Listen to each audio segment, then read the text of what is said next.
of cancer as a metaphor, the language that is used by these people is, in her mind, and I guess to yours as well, a lot more indicative of their intent than just searching around trying to grab a metaphor for momentary purposes. There's a reason behind it.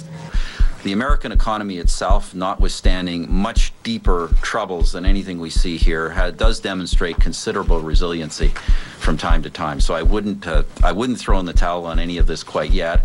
My own belief is if we were going to have some kind of big crash or recession, we probably would have had it by now, a year into the crisis. So I think what will need to happen will be continual managing of the slowdown in growth.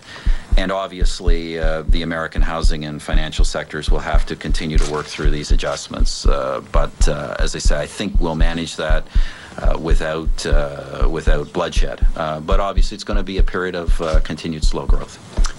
If you use this medical language, and particularly the language of fatal illness, whether it's cancer or somebody strapped to a gurney in an emergency room who's going to die if you don't operate, what it does is it exonerates you from any responsibility, because after all, you're the savior. If the patient's already dying, then any cure that you use is life-saving necessarily, right? Because they were going to, if you set up the premise that they were going to die, then no matter what violent cure you prescribe, you are necessarily the savior. So she talks, and we know this through history that these illness languages, these illness metaphors are very dangerous.